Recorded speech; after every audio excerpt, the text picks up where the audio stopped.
देंगे, आपके खेत के बीज, आपके पशुधन का बीज और आपके बच्चों का बीज, तीनों के तीनों अभी विलुप्त होने की कगार पर है। किसान 100% बाजार के ऊपर निर्भर है अपने खेत के बीज के लिए। ये आप देखेंगे, पशुधन के लिए गर्भाधान भी प्राकृतिक तरीके से ना हो करके टीकाकरण द्वारा ही गर्भाधान हो रहा है, जिसमें कई तरह की बीमारियां आनुवंशिक रूप से आ रही हैं और आने वाले वक्त में अगली नस्ल खराब होती जा रही है, बीमार होती जा रही है। आज के टाइम पर कोई ही घर ऐसा बचा होगा जो बीमार नहीं है, जो डॉक्टरों को बेहिसाब पैसा खर्च करके नहीं दे रहा है। इसके साथ ही सरकार पूरे समाज को बर्बाद करने के लिए, और इस बात को ध्यान दिया जाए कि हम केवल मौजूदा सरकार की बात नहीं कर रहे हैं। एक पार्टी की सरकार अगर हरियाणा में है तो दूसरी पार्टी की सरकार पंजाब में है और तीसरी पार्टी की सरकार राजस्थान में है। कोई भी पॉलिटिकल पार्टी इस मुद्दे की तरफ ध्यान नहीं दे रही और आपको बताएगी नहीं कि आने वाले वक्त में आपके समाज का टूटना किस तरह से जारी रहेगा। लड़की की उम्र शादी की 21 साल फिक्स कर दी, ये कहकर कि समाज के अंदर इसकी जरूरत है, लेकिन वहीं सरकार ये कहती है कि 21 से पहले आप शादी नहीं कर सकते, शादी करोगे तो माँ बाप को जेल हो जाएगी। लेकिन आपकी बच्चे रखैल की तरह लिव इन रिलेशनशिप में 16 साल की उम्र से रह सकती है और माँ भी बन सकती है और उसके बच्चे को रखने का काम जिला प्रशासन करेगा। ये कानून आपके सामने किया जा रहा है। सरकार को सीसीटीवी कैमरा लगाने की बहुत जल्दी लगी पड़ी है, आपकी गाड़ियों के ऊपर हाई सिक्योरिटी नंबर प्लेट लगाने की बड़ी जल्दी पड़ी है, लेकिन वहीं स्कूलों के अंदर अध्यापक देने की तरफ सरकार का कोई ध्यान नहीं है। वहीं आप एक तरफ दूसरी तरफ देख रहे हैं कि हाई सिक्योरिटी नंबर प्लेट से आपके चालान घर पर आ रहे हैं, टोल टैक्स के ऊपर घर पे खड़ी गाड़ी का टोल कट रहा है, और दूसरी तरफ अगर उनकी समस्याओं के लिए कोई आवेदन करता है, कोई निवेदन करता है, कोई अपनी कंप्लेंट दर्ज करता है तो उसका कोई समाधान नहीं होता है। सरकार के लोग लगातार लोगों को यह एहसास दिला रहे हैं कि तुम लोग तुच्छ प्राणी हो, कीड़े मकोड़े हो और तुम्हारी जिंदगी का कोई मोल नहीं है। तुमको अगर कोई काम करना है तो वो ये करना है कि अपना सारा डेटा ऑनलाइन देना है। आपको अपने आधार कार्ड के साथ अपना राशन कार्ड, आपका वोटर कार्ड, बिजली का बिल, पानी का बिल, गैस का कनेक्शन, गाड़ी के कागज, जमीन के कागज, घर के कागज, ट्रैक्टर के कागज, आपकी फैमिली आईडी, आपको सब कुछ जोड़ के देना होगा, जन्म प्रमाण पत्र से लेकर के आपके सारे दस्तावेजों समेत। लेकिन जब हम सरकार से पूछते हैं कि तुमको चुनाव लड़ने के लिए इलेक्टोरल बॉन्ड के जरिए पैसा किस कंपनी ने दिया, तो सरकार सुप्रीम कोर्ट में हल्फनामा दायर करके कहती है कि तुमको यानी जनता को यह पूछने का अधिकार ही नहीं है कि हमको पैसा कहां से मिलता है। सरकार हमारा सारा डेटा लेकर के प्राइवेट कंपनियों को बेच रही है। मेरी फसल मेरा ब्यौरा के नाम पर माइक्रोसॉफ्ट के साथ किए गए करार के अंतर्गत, जियो कृषि ऐप के द्वारा किए गए करार के अंतर्गत सारा का सारा डेटा प्राइवेट कंपनियों को दे रही है ताकि आने वाले वक्त में किसानों की जमीनों को हड़पा जा सके। आपने देखा होगा कि गांव के अंदर 100% लोगों की जमीन, चाहे मकान हो, चाहे दुकान हो, चाहे उसका घर हो, चाहे उसकी कोई फैक्ट्री हो या फिर खेत की जमीन हो, सारी जमीन आज बैंकों के पास गिरवी पड़ी है। और वहीं दूसरी ओर आपके अस्पताल की जमीन, स्कूल की जमीन, शामलात की जमीन, जोहड़ की जमीन, गलियों की जमीन, सारी की सारी जमीन सरकार ने अपने नाम कर ली। लैंड बैंक के नाम पर, लैंड पूलिंग के नाम पर सरकार ने कानून बनाया कि जिस लैंड को कोई क्लेम नहीं करेगा, उस लैंड के हकदार, उस लैंड के मालिक सरकार हो जाएगी। गांव में लोगों ने अपनी जमीनें छोड़कर चौपालें बनाई, अपने डंगरों के लिए जोहड़ बनाए। अब सरकार ये कह रही है कि उनको किसी ने क्लेम नहीं किया, इसलिए अब हमारी हो गई। ये बताना जरूरी है सरकार को कि लोग अपनी जमीनों को वापस मांगने के लिए, गांव के लोग अपनी सामूहिक जमीन वापस मांगने के लिए करनाल आ रहे हैं 19 नवंबर को। सरकार ये कहती है कि हम निर्मल सरोवर योजना के तहत गांव के अंदर इंडो इजराइल प्रोजेक्ट के तहत आपको एक नई तकनीक के साथ आपका जोहड़ साफ करेंगे। वहीं आपको सब्जियां जेनेटिकली मॉडिफाई करके दे रहे हैं, जिसमें इंडो इजराइल प्रोजेक्ट, उसी इंडो इजराइल तकनीक का इस्तेमाल हो रहा है। इजराइल को देश के अंदर राज करने के लिए वापस लाया जा रहा है, जैसे 1600 ईस्वी में ईस्ट इंडिया कंपनी को इजराइल के उन्हीं लोगों ने भेजा था इस देश को बर्बाद करने के लिए। वहीं दूसरी तरफ आपके पैसे का कूटकरण करके, रुपए का कूटकरण करके, बेहिसाब पैसा छाप करके गरीब को और गरीब अमीर को और गरीब लोगों को कर्जदार बनाया जा रहा है। किसान आज इस हालत में पहुंच गया है कि वो अपने कर्जे की अदायगी नहीं कर पा रहा है। अगर वो अपने कर्जे की अदायगी नहीं कर पाएगा तो लोन कैसे चुकता करेगा। देश के अंदर 2016 में आरबीआई की रिपोर्ट है कि जब इस टाइम पर नोटबंदी हुई 16 लाख करोड़ रुपए के नोट थे, जिसमें से 14 लाख करोड़ रुपया 500 रुपए और 1000 रुपए की टर्म में थे। आपने देखा होगा कि जो 16 लाख करोड़ रुपया है वो अगले 5 साल के अंदर 34 लाख करोड़ रुपया बन चुका है, जिसके पीछे जो गोल्ड स्टैंडर्ड रखना था वो सरकार ने नहीं रखा, यानी नकली पर्चियां छाप छाप करके अमीरों को पकड़ा दी। अब जब आप देखिएगा 34 लाख करोड़ रुपए की करेंसी चलन में है, वहीं देश के लोगों के ऊपर लगभग 170 लाख करोड़ रुपए का कर्जा है। इसका मतलब 136 लाख करोड़ रुपए की प्रॉपर्टी नीलाम होना तय है, और यदि वो प्रॉपर्टी अंबानी अडानी की हुई तो बैंक नीलाम होगा, और यदि वो प्रॉपर्टी गांव के लोगों की हुई तो लोगों की जमीन नीलाम होगी।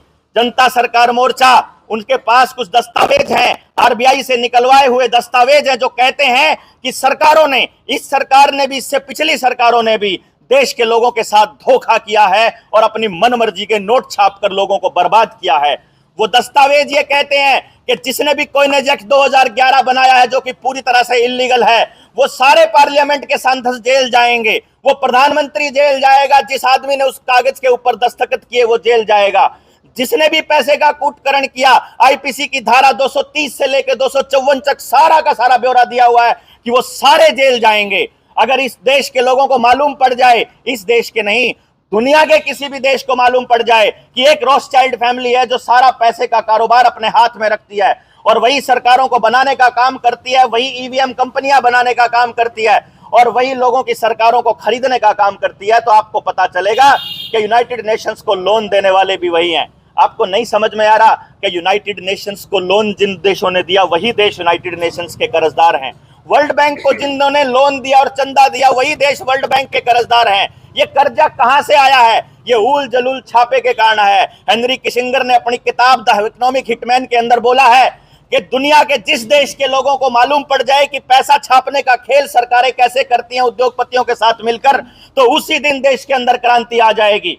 अगर देश के लोगों को, समाज के लोगों को, गांव के लोगों को अपनी जमीन वापस चाहिए, अपनी सामूहिक जमीन वापस चाहिए, अपने बच्चों को बचाना है, 21 साल से उम्र अपनी वापस घटा करके 18 साल करवानी है, रेलवे ट्रैक बना दिए, रेलवे स्टेशन बना दिए, आपकी सड़कें बना दी, हाईवेज बना दिए, आपसे पूछे बिना आपके जमीनों को एक्वायर करके बना दिए, और जब आप उन सड़कों के ऊपर चलते हैं तो आपसे चलने का पैसा मांगा जाता है और टोल टैक्स आपको हिसाब भी नहीं देगा कि कितना पैसा है। कितने सालों से टोल टैक्स चल रहे हैं, अपनी जितनी कीमत उनकी बनती है उससे 5-5, 10-10 गुना वो टोल टैक्स कमा चुके हैं, लेकिन कोई ब्यौरा नहीं देते।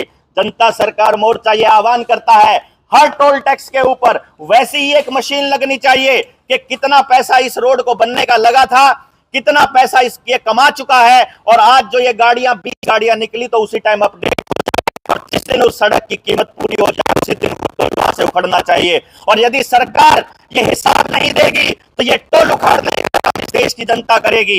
ये जनता सरकार मोर्चा आह्वान करता है इन लोगों से कि आपको अपनी ही सड़कों पर चलने का अगर टैक्स नहीं देना है तो 19 नवंबर को जनता सरकार आप हुड्डा ग्राउंड करनाल के अंदर आइए।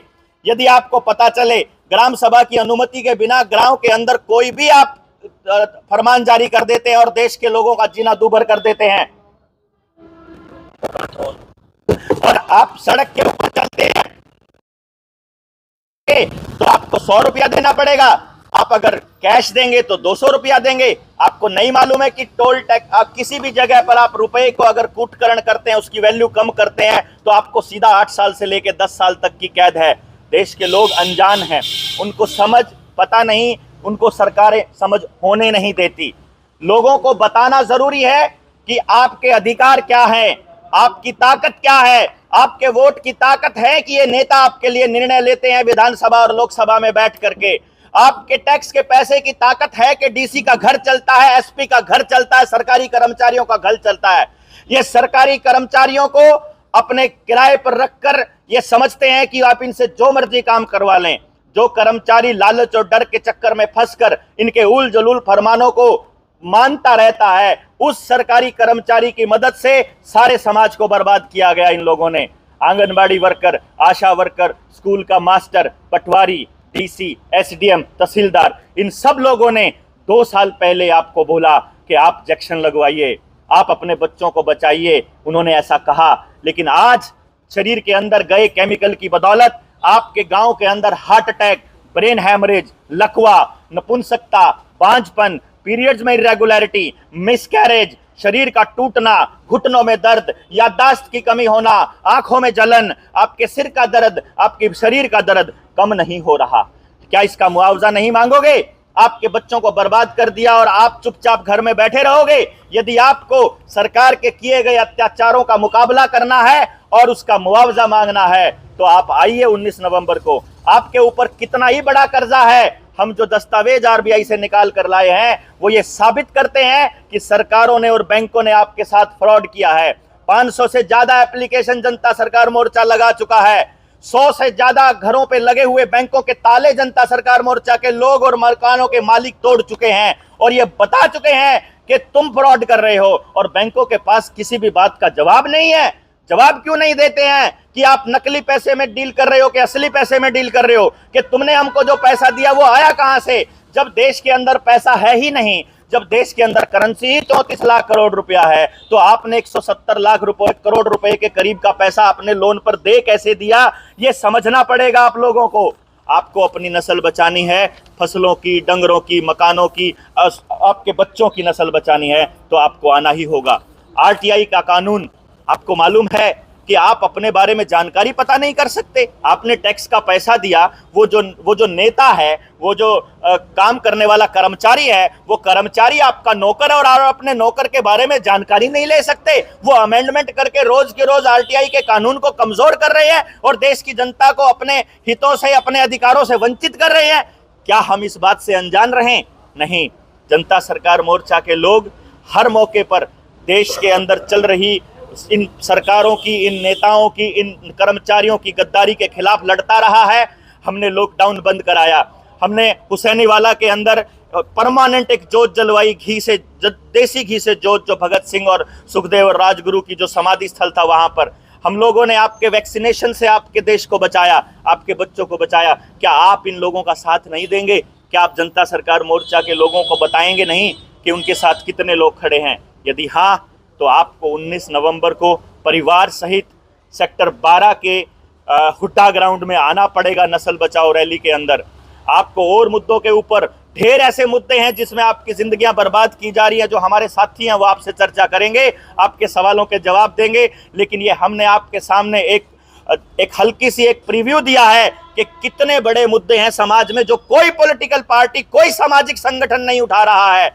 एमएसपी का कानून आप देखिएगा, कितने दिनों से किसान मांग कर रहे हैं कि उनको जीने का हक चाहिए, उनके खेतों के अंदर जो खर्चा हुआ है कम से कम उसका पूरा हो जाए, और किसानों को कर्जे से मुक्त करने का काम जनता सरकार मोर्चा ने बीड़ा इसका उठा लिया है। आप सब लोगों की मदद से, जनता की मदद से, गांव की मदद से एक क्रांति आने वाली है। उस क्रांति का आगाज 19 नवंबर को करनाल की भूमि से होने वाला है। आप सब लोगों से गुजारिश है कि आप लोग करनाल आइएगा, सपरिवार आइएगा, और लोगों को भी बताइएगा।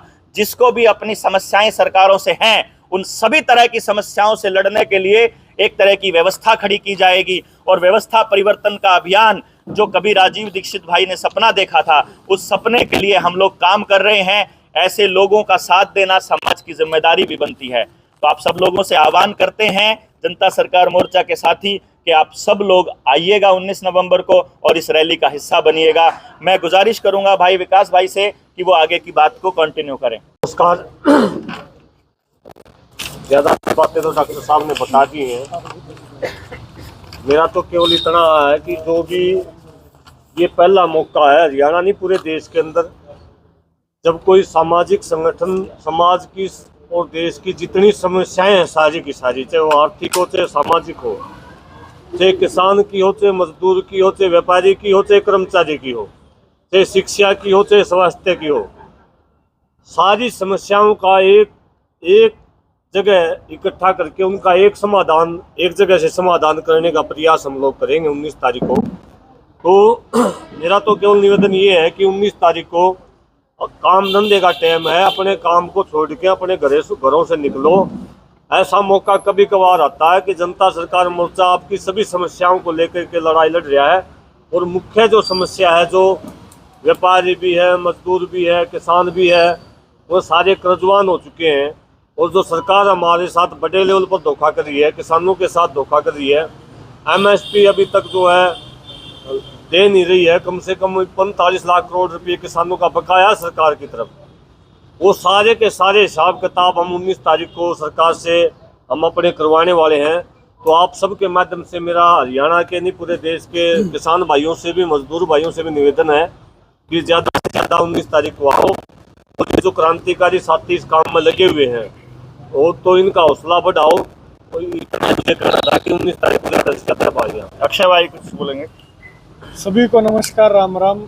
जैसा कि भाई विकास और भाई देवेंद्र जी ने बताया कि जनता सरकार मोर्चा ने पहले लॉकडाउन की बात हो, चाहे जो जलाने की बात हो, बहुत सारे काम जो समाज के बीच में करके उनका प्रमाण दे चुका है। अगर भाई जो हम कहते हैं वो करके दिखाते हैं। आज़ादी के 75 साल के इतिहास में जो काम आज तक नहीं हुआ था, वो काम भी जनता सरकार मोर्चा ने करके दिखाया। अब जो नस्ल बचाने की बात जो जनता सरकार मोर्चा कह रहा है, अगर समाज का सहयोग मिला तो निश्चित तौर पे इस काम को भी पूर्ण करने का काम जनता सरकार मोर्चा करेगा। आज आप देख सकते हो जो खेती किसानी करते हैं, जो 2006 में स्वामीनाथन आयोग की रिपोर्ट आती है, वो कहते हैं कि MSP इस हिसाब से C2 के हिसाब से मिलना चाहिए। वो जो दाम किसान को 2006 में मिलने चाहिए थे, वो 2023 तक नहीं मिलते हैं। उन बातों का जिम्मेदार कौन? ऊपर से जो किसानों के बच्चे पढ़ाई लिखाई करते हैं। आज इस देश को नौजवानों का देश कहा जाता है, युवाओं का देश कहा जाता है। सारी नौजवानों की ऊर्जा हो रही है, वो खत्म हो रही है। उस ऊर्जा का कोई सही यूटिलाइजेशन नहीं हो रहा। हम चाहते हैं कि इस देश के नौजवानों की ऊर्जा का सही यूटिलाइजेशन हो, उनको एक दिशा मिले, उनको हर हाथ को काम मिले और हर काम को सम्मान मिले। इसके लिए भी हम युवाओं से भी खास तौर पर हम एक निवेदन करते हैं कि 19 तारीख को सेक्टर 12 उड्डा ग्राउंड करनाल में आप पहुंचने का काम करिएगा। और आप अगर जनता सरकार मोर्चा को जानना चाहते हैं, हमें जानने के लिए भी अगर आप बदलाव को पसंद करते हैं, तो उसके लिए भी आपको निश्चित तौर पे करनाल में पहुंचना ही पड़ेगा। अगर अब नहीं पहुंचे तो फिर कब पहुंचोगे? और आप इस लड़ाई का हिस्सा नहीं बने तो आने वाली पीढ़ियों में कौन बनेगा? आने वाली पीढ़ियां तो आगे और इस तरह की शिक्षा व्यवस्था होगी, आगे और आर्थिक, सामाजिक, राजनीतिक, धार्मिक, सांस्कृतिक रूप से आने वाली पीढ़ियों को कमजोर किया जा रहा है। और हम ये चाहते हैं कि आने वाली पीढ़ियां, आने वाली नस्ल को हम बचा सकें, हम अपने जो शहीदों ने सपना देखा था वैसा देश बना सकें। और आज तक जो व्यवस्था कुव्यवस्था बनी रही, उस व्यवस्था को हम सुव्यवस्था बना सके, इसका प्रयास जनता सरकार मोर्चा कर रहा है। और निश्चित तौर पर अगर जनता हमारा साथ देगी, उस प्रयास को हम परिवर्तन में बदल के दिखाएंगे। इतना ही निवेदन सबसे करना। आपने देखा होगा कि जब जनता सरकार मोर्चा बना उस टाइम पर मास्क के चालान कटने बंद हो गए थे।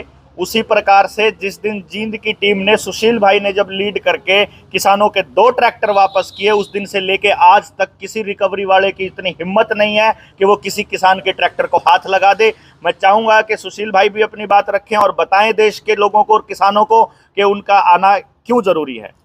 देखिए, ज़्यादा तो इसमें बातचीत सारी हो चुकी है, लेकिन मैं एक बात खासकर क्यों आना जरूरी है। हम वो लोग हैं जो राजीव भाई ने कहा था, राजीव भाई दीक्षित ने, कि हम भारत को भारतीयता के आधार पर खड़ा करना चाहते हैं। आप लोगों का आना इसलिए जरूरी है क्योंकि कुछ सामाजिक लुटेरे आपको लूट रहे हैं, जैसे शिक्षा के नाम पे, स्वास्थ्य के नाम पे, चिकित्सा के नाम पे, या आपको लोन के नाम पे। ये सामाजिक लुटेरे हैं जो संस्थाएं लगती है, असल में संस्थाएं नहीं है। आपको यकीन नहीं होगा कि इस देश में आज जो वर्तमान सरकार है, जो आयुर्वेद का ढिंडोरा पीटती है, उसमें 90,000 करोड़ के सेंटर सरकार के बजट में मात्र 2,000 करोड़ भी आयुर्वेद के लिए नहीं है। हरियाणा सरकार में जो ढिंडोरा पीटते के हम आयुर्वेद पे काम कर रहे हैं, 8,000 के बजट में 1,000 करोड़ या 500 करोड़ भी आयुर्वेद के नाम पे कहीं खर्च नहीं होते। तो आप लोगों को एक कस्टमर बनाया जा रहा है, जानबूझ के रोगी बनाया जा रहा है बहुत प्लानिंग के तहत। और जिसको लगता है जी हमें 5 लाख रुपए का ये पैकेज दिया जा रहा है, ये पूरा प्लान है कि किस तरह आपको बीमार बनाना है, आपके बच्चों को जन्म से लेके, और इस 5 लाख के प्लान पे आपको किस तरह हॉस्पिटल लेके जाना है। ये बड़ा एक प्रोपगंडा चल रहा है, सामाजिक लुटेरे हैं। ये आपकी जितनी भी जमा पूंजी है, जितनी ज़मीन है, जितना स्वास्थ्य है, सारा ले जाएंगे। आपको 19 तारीख को आना ही पड़ेगा, नहीं तो जो नस्ल बचाने की जो बात कर रहे हैं, आज आप एक चीज़ देखना, आज जो 80 साल का बुजुर्ग है वो फिर भी समझता है, 50 की, 60 की उम्र, 40 की उम्र में, 30 साल की उम्र में शायद ऐसा कोई साथी होगा जो दवाई नहीं खा रहा होगा। हर व्यक्ति को दवाई के नाम पे कहीं न कहीं गुमराह किया जा रहा है। और इस देश का जो सारा पैसा है, ये जो टोटली है जो फार्मा कंपनी लूट के लेके जा रही हैं। और बात रही किसानी की, जो सरकारें दम भरती हैं कि हम जैविक करवा रहे हैं, आज दुर्भाग्य ये है कि अगर एक साथी किसान साथी कोई जैविक कर रहा है तो उसको कोई प्लेटफॉर्म नहीं है, कहीं मंडी में उसकी जगह नहीं है उसके बिकवाने के नाम पे। लेकिन पेस्टिसाइड कंपनियों को, यूरिया को, DAP को दुनिया भर की सब्सिडी दी जा रही है। हमारी बहुत इस तरह की चीज़ें जो ग्राउंड लेवल पे, जो जीरो लेवल की जो बात है, जो राजू भाई कहा करते थे, तो आपसे निवेदन है, जो भी राजीव दीक्षित को या भारत के हिसाब से देखना चाहता है, जीना चाहता है, वो 19 तारीख को अगर हमारा संदेश ना भी जाए तो जरूर पहुँचे। अगला साथी सुनील भाई कुछ बोले। और तो क्या बोलूं, काफ़ी चीज़ हो गई, बस छोटी छोटी 2-3 चीज़ हैं। जब आज हम पुलिस के उस कानूनों को देखते हैं जिनको आज ये कहते हैं कि अगर कोई भी समाज का कोई भी हिस्सा अपने अधिकारों के लिए लड़ता है तो ये पुलिस का यूज़ करके पुलिस के सारे हथकंडे अपना के सबको अंदर डालने का काम करते हैं, परेशान करते हैं। और ये जो कानून है ये 1860 का है। जब 1860 का पुलिस कानून आज चल रहा है तो उस टाइम अंग्रेजों ने ये बोला था कि अब हम लूटेंगे कानून बनाकर। तो कानून बनाकर किस तरीके से लूटेंगे? 3 बातें देवेंद्र भाई ने जो बोली, बीजों का कानून बन चुका है जिसमें सीड एक्ट आ चुका है। इसमें कानून में ये आया है कि जो किसान ये प्रूफ नहीं दे पाया कि बीज कहां से लिया गया, उसका बिल नहीं दे पाया, तो उसको जेल होगी। और हजारों किसानों को गुजरात में और कई राज्यों में जेल हुई एक कानून के दम पर। यहां किसान की बर्बादी हो रही है कानून बनाकर। दूसरे नंबर पे जब हम बात करते हैं पशुधन की, तो पशुओं को खत्म करने के लिए एक टेक्निक आई है जो कानून के दम पर आई है। APLM एक्ट आया है और उसके साथ में एक टेक्निक आई है सेक्सुअल टेक्निक। वो सेक्सुअल टेक्निक में ये कह रहे हैं कि केवल और केवल बछड़ियां पैदा करवाएंगे या फिर केवल और केवल कटड़ियां पैदा करवाएंगे। अगर इस टेक्निक और इस कानून के दम पर अगर ये 8 या 10 साल केवल कटड़ी या बछड़ी पैदा करवा देंगे तो 10 साल के बाद अगर वो कंपनी मना कर देगी तो पशु कहां?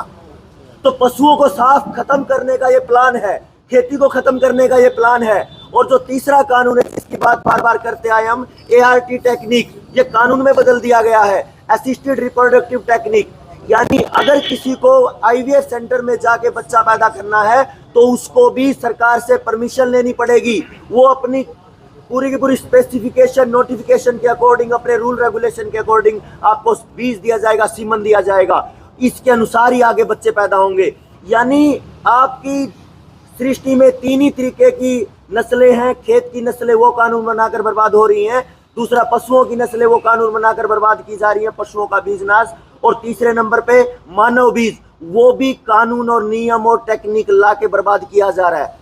अगर आपको ये बातें समझ आती हैं और समाज में ये आपको चारों तरफ होता हुआ दिखता है तो आपको खड़ा होना होगा, अपने बच्चों के लिए खड़ा होना होगा। और ये आह्वान है जनता सरकार मोर्चा के इस पूरे देश में फैले उन सभी क्रांतिकारी साथियों का जो इसको समझते हैं और ये मानते हैं कि एक ततैया, एक मधुमक्खी अगर उनके बच्चों को, उनके अंडों को कोई छेड़ दे तो वो जान ले सकते हैं 1 ग्राम के जीव।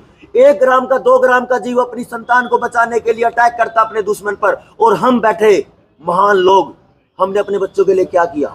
सब कुछ खोया। अब आपको उठना पड़ेगा, जागना पड़ेगा, समझना पड़ेगा। और जनता सरकार मोर्चा के इस आह्वान पर 19 नवंबर को हुड्डा ग्राउंड सेक्टर 12 करनाल में आप आइए और अपने अधिकारों के लिए लड़ने वाले वो जिंदा लोग जब पहुंचेंगे तो इस देश को एक नई दिशा देने का काम होगा। इसी के साथ नरेंद्र भाई बात करेंगे। नमस्ते सभी साथियों को। बहुत से साथी जो इस रैली की उत्सुकता में हैं, शायद वो ये सोचते होंगे कि ये आयोजन भी अन्य आयोजनों की तरह, ये रैलियां जो आजकल पॉलिटिकल पार्टियां करती हैं, तो ये JSM वाले साथी भी ऐसी क्या समस्याओं का समाधान लेकर के उस हरियाणा ही नहीं पूरे देश से क्रांतिकारियों को बुला रहे हैं।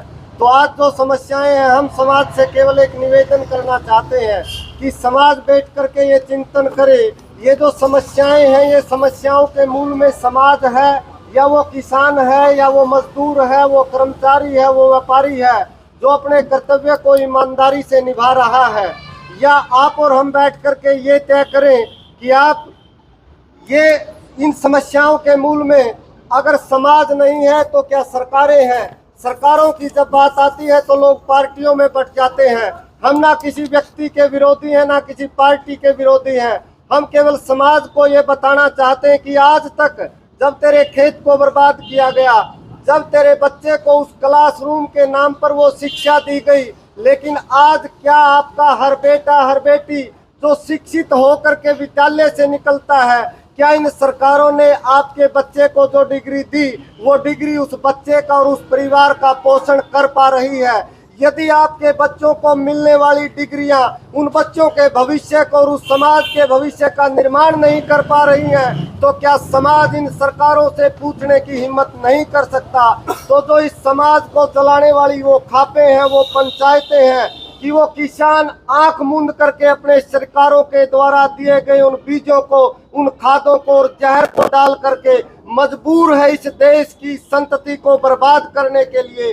क्या इस देश की भूमि, इस देश की जलवायु केवल और केवल जहर से इस देश का पेट भर सकती है? तो हम उस समाधान के पक्ष में जब सरकारों की बात करते हैं, तो आप मीडिया के साथियों के माध्यम से हम इस जनता को ये बताना चाहते हैं कि आप मेहनत करते हैं, आप अपने खेत में जो भी आपको सरकारों के माध्यम से दिया जाता है, आप मजबूर हैं वो जहर डाल करके। उस जहर से आपके बच्चे और आपकी पीढ़ियां बीमार हो रही हैं, बर्बाद हो रही हैं।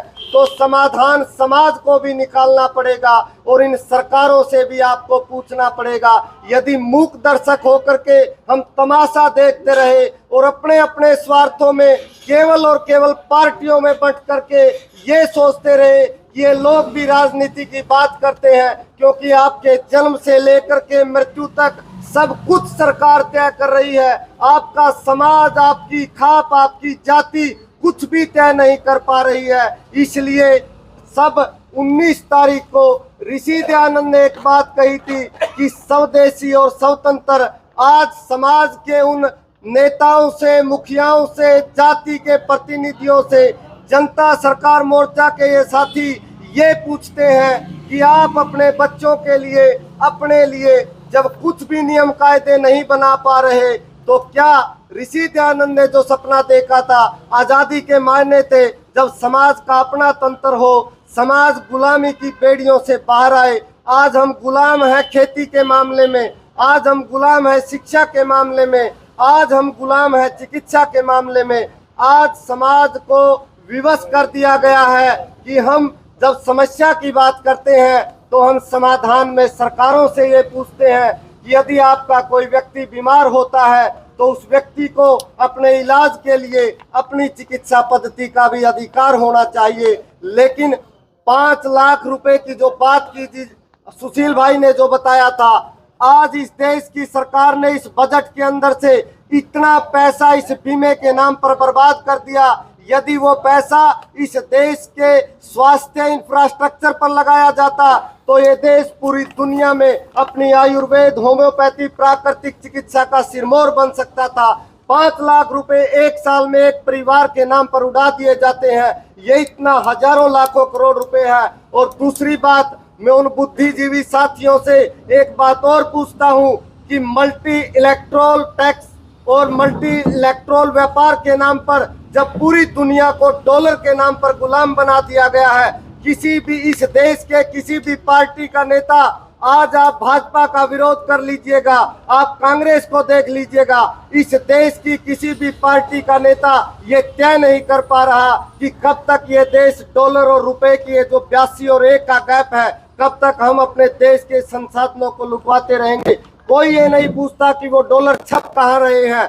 तो इसलिए जनता सरकार मोर्चा केवल समस्या की बात नहीं करता, हम समाधान की बात करते हैं। समाधान आएगा समाज से, समाधान आएगा सरकारों से, जहां ये ब्यूरोक्रेट्स और आपके और हमारे चुने हुए प्रतिनिधि नीतियां बनाते हैं। तो आप 19 नवंबर को यदि आपके दिलों में आग है और आप अपने आने वाले भविष्य के लिए चिंतित है, क्योंकि वर्तमान निकला है भूतकाल से और भविष्य निकलेगा वर्तमान से, यदि समाज के जागृत लोग एसएम के साथियों के साथ खड़े नहीं हुए, हमारा काम है बताना। और यदि समाज ने ताकत दी, समाज ने सहयोग किया, तो एक एक समस्या के ऊपर काम किया जा सकता है। चाहे खेती को जहर मुक्त करने की बात है, चाहे शिक्षा से स्वावलंबन की बात है, चाहे स्वास्थ्य भारतीय चिकित्सा पद्धति से है, और मजदूर को जिनके पास संसाधन नहीं है, उनको अच्छा जीवन यापन, सुखपूर्वक जीवन के लिए सब समस्याओं का समाधान जनता सरकार मोर्चा समाज के सहयोग से कर सकता है। तो आप सब मीडिया के साथियों के माध्यम से आप एक बुलंद आवाज है इस समाज की, देश की, क्योंकि जो बड़ा मीडिया घराने हैं वो इन सरकारों और पूंजीपतियों के गुलाम हैं। आप लोग समाज की इन बातों को समाज के अंतिम व्यक्ति तक पहुंचा रहे हैं। तो आपकी इस मर्दानगी को, आपके इस समाज के प्रति अपने दायित्व को, क्योंकि आज नपुंसक लोगों की पीढ़ी समाज में दिखाई देती है। जो ताकतवर लोग हैं, जो लड़ना चाहते हैं, जिनके अंदर जिगरा है, वो बहुत कम लोग हैं। तो सब साथी आप मीडिया के साथी प्रेरित करें और इन जेएसएम के साथियों की आवाज 19 नवंबर का ये अभियान, उनको निमंत्रण आप हर व्यक्ति तक पहुंचाया। आप लोगों का बहुत बहुत धन्यवाद। अब मैं जो आपके प्रश्न हो, जो आप कुछ प्रश्न पूछना चाहते हैं, तो उनके लिए हम आपको आमंत्रित करते हैं। दो बात और मैं आपको बता दूं, 19 तारीख के बाद 20 तारीख को गौ माता को राष्ट्रमाता प्रतिष्ठान के लिए एक आंदोलन किया जा रहा है रामलीला मैदान दिल्ली के अंदर। आपको पता होना चाहिए कि यदि आपको खेतों से मशीन निकालनी है और किसान को अपना बैल इस्तेमाल करना है अपनी खेती के लिए और अपनी खेती को बचाना है, तो उसके लिए गाय का घरों के अंदर जाना बहुत ज़रूरी है। कुछ लोग ये कहते हैं कि हमें गाय को पालना चाहिए। असल में गाय को हम नहीं पालते हैं, गाय हमको पालती है। यदि आपको गाय से मिलने वाली जो वरदान है उसको यदि हम लोग समझ लें, तो हमें मालूम पड़ेगा कि हमारे पुरखे क्यों हर घर के अंदर एक गाय रखते थे और आखिर तक भी उसकी सेवा करते रहते थे। इसके लिए आप 20 तारीख को उन लोगों का, उस आंदोलन का भी पूरी तरह से समर्थन रहेगा। और हम लोग इस रैली के बाद यदि यहाँ पर कोई बड़ा अगर निर्णय नहीं लेते हैं और कोई बड़ी अगर बातचीत नहीं होती है, तो उसके बाद फिर हम उस रैली के लिए भी कुछ करेंगे। समाज के वो लोग जो अपने आप को सामाजिक कार्यकर्ता कहते हैं, जो राजनीतिक पार्टियों के अंदर रहते हैं और आने वाले वक्त में चुनाव लड़ने की योजना बना रहे हैं, हम उन लोगों से पहले भी मिले थे। जब लॉकडाउन लगा था हमने तब भी उनको आह्वान किया था कि आज बोलिए आप अपने समाज के लिए, तो समाज आपसे कल आपको सराखों पर बिठाएगा और आपसे पूछेगा नहीं कि आप उस टाइम पर बोले क्यों नहीं थे। लेकिन जो लोग उस टाइम चुप थे, आप वो फिर आएंगे आपके बीच में, और उस टाइम आपको पूछना होगा कि जब आपके बच्चों को वो सर्टिफिकेट दिखाने के नाम पर स्कूलों से बाहर रखा गया, जब आपको कोई काम करने नहीं दिया गया, उन्होंने क्या कहा कि अभी तो फ्री मिल रहा है, फिर 5,000 रुपये मिलेंगे, तुमको राशन नहीं मिलेगा, तुमको बस में नहीं बैठने देंगे, तुमको फार्म नहीं भरने देंगे, स्कूल में नहीं जा सकता, पेंशन नहीं मिलेगी, तनख्वाह नहीं मिलेगी, हाजिरी नहीं लगेगी और पता नहीं क्या क्या। उनसे पूछना पड़ेगा कि तुम उस वक्त कहाँ थे। कोई पॉलिटिकल पार्टी का आदमी उस टाइम पर नहीं बोलेगा। इस देश के अंदर से सारी प्रतिभा का पलायन हो रहा है, दूसरे देश में जा रहा है। इस धरती, ये धरती जिस बच्चे को नहीं पाल सकती, विदेश की धरती कैसे पालेगी। हम लोग अपनी जमीनें बेच बेच करके अपने बच्चों को वहां भेज रहे हैं और उनका वहां बुरा हाल है। 99% बच्चे वहां बर्बादी की तरफ जा रहे हैं। आपको समझना पड़ेगा, इस देश के अंदर पिछले 5 साल के अंदर 11 लाख अरबपति अपनी सारी प्रॉपर्टी बेचकर देश की नागरिकता छोड़कर दूसरे देशों में जा चुके हैं। आपको समझना पड़ेगा, आपकी सारी पूंजी जा रही है और जो बचा हुआ है उसकी जमीन को हड़पने के लिए अंबानी, अडानी और सरकारें आ रही हैं। बहुत सी ऐसी चीजें हैं जो आपको 19 नवंबर की रैली में पता चलेगी। ये हमने आपको सिर्फ एक इशारा दिया है कि समाज के अंदर चल रही कुव्यवस्थाओं से लड़ने के लिए जनता सरकार मोर्चा के साथियों का साथ वो लोग देंगे जिनका जमीर अभी जिंदा है, जो अपने बच्चों को, अपनी नस्लों को, अपनी भावी पीढ़ियों को बचाना चाहते हैं। और जैसा कि नरेंद्र भाई ने बोला कि आज हम जिस हालत में है उसके लिए हमारे पूर्व के किए गए कर्म वो जिम्मेदार हैं, और जो हम आज करेंगे वहाँ से हमारा भविष्य तय होगा। तो भविष्य में यदि अपने बच्चों का एक बेहतर भविष्य देखना चाहते हैं तो आप 19 नवंबर को आइए और लोगों को जागरूक कीजिए। और अब आप मीडिया के साथियों का धन्यवाद हम लोग करते हैं कि आप सब लोग आए, हम लोगों की बात लोगों तक पहुंचाया, और कोई भी सवाल आपका है वो आमंत्रित है। बहुत बहुत धन्यवाद।